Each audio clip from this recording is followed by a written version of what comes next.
Alam nyo, ang watawat ng Pilipinas, sa unang tingin, parang simple lang, di ba? Tela at kulay. Pero sa likod ng bawat hibla may kwentong nakatago. Isang kwento ng dugo, pawis at pangarap ng isang buong bansa. Kaya mayon, samahan niyo akong buklatin ang kasaysayang tinahi sa simbolong ito. Grabe no, naglalaman ito ng mahaba at komplikadong nakaraan ng digmaan, karahasan at trauma. Ngunit pati na rin ng katatagan at pag-asa. Ibig sabihin, hindi ito kwento ng isang perpektong nakaraan. Bagos, ito'y salamin ng isang bansang sinubok ng napakaraming paghihirap. Pero, sa dulo ng lahat, laging nangingibabaw yung katatagan at pag-asa. So paano nga ba, paano nagagawa ng isang simpleng piraso ng tela na ikwento ang lahat ng yan? Paano nito na isasalaysay ang mga tagumpay, pati na rin ang mga kabiguan ng mga ninuno natin? At ang pinaka-importante, ano ba talaga ang sinasabi nito tungkol sa kung sino tayo ngayon? Okay, simulan natin sa kung ano ang ibig sabihin nito para sa atin ngayon. Ang watawat bilang isang simbolo ng katatagan. Isipin nyo, di ba? Nakikita natin to kahit saan. Sa mga eskwelahan tuwing flag ceremony, sa mga bahay pag Independence Day. Minsan nga, kahit sa social media pag may laban si Manny Pacquiao, biglang nagiging watawat ang profile picture ng lahat. Ito yung pisikal na representasyon ng pagiging Pilipino natin, yung nagbubuklod sa ating lahat. At kung gusto nyo ng totoong patunay ng katatagan, eto, tingnan nyo to, isang watawat mula pa noong 1899. Imagine, kasagsagan to ng digmaang Pilipino-Amerikano. Yung mga mansya ng dugo dyan, totoo yan. At yung pulang kulay na nasa itaas, senyales yan na nasa digmaan ng bansa. Pero heto siya, sa kabila ng lahat, buo pa rin.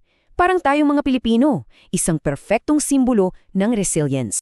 Sige, biyahe tayo, pabalik sa nakaraan, sa panahon ng revolusyon kung saan isinilang ang ating watawat. Bago pa man yung watawat na alam natin ngayon, may mga nauna na, mga watawat ng katipunan. Simple lang sila, di ba?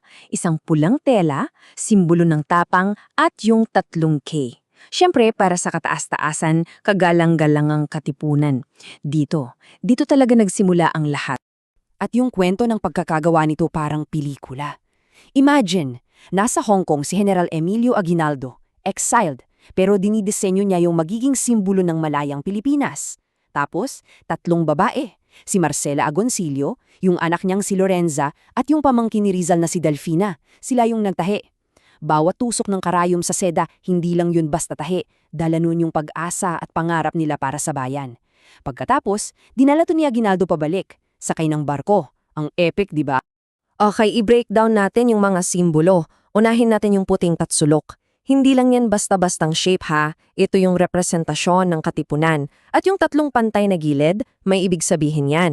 Kalayaan, pagkakapantay-pantay at kapatiran. Mga ideyang hango pa sa French Revolution. So very revolutionaryo talaga. Sunod yung 3 bituin. Ito, baka magulat kayo dito. Akala nating lahat, Luzon, Visayas at Mindanao, di ba? Well, hindi pala agad. Sa orihinal na watawat, ang 3 bituin ay para sa Luzon, Mindanao at Panay. Oo, Panay. Bakit? Kasi noong panahong yon, Panay ang sentro ng revolusyon sa Visayas. Isang paalala na ang kasaysayan minsan may mga ganitong fun fact. Tapos, yung araw na may 8 sinag. Bawat sinag para sa isang probinsya. Sila yung unang 8 probinsya na nag-alsa laban sa Espanya. Manila, Cavite, Bulacan, Pampanga, Nueva Ecija, Laguna, Batangas at, hetaman naman, isa pang trivia, Bataan. Hindi Tarlac ha, ayon sa orihinal na proklamasyon. So Bataan talaga. Ang specific ng bawat detalye, di ba? Paano naman yung mga kulay? Well, para dyan, pakinggan natin mismo ang sinabi ni General Aguinaldo. Sabi niya, ang pula para sa katapangan ng mga Pilipino. Ang bughaw, ito yung mensahe na kung sino man ang magtangkang umalipin sa atin, kailangan muna tayong lipunin. At ang puti, para ipakita na kaya nating pamahala ang ating sarili. Grabe, ang powerful ng bawat kulay. So, ayun na yon, di ba? Natahi na, may kahulugan na. Tapos na ang kwento? Ha, akala nyo lang. Dahil yung watawat natin, parang isang buhay na bagay. Nagbago pa yan at naging sentro ng maraming debate noong panahon. Hindi naging madali ang buhay ng watawat natin. Unang iwinagayway noong 1898, pero pagdating ng 1907, ipinagbawal yan ng mga Amerikano. Yes, bawal. May Sedition Act. Isipin nyo, naging krimen ang pagpapakita lang ng sarili nating watawat.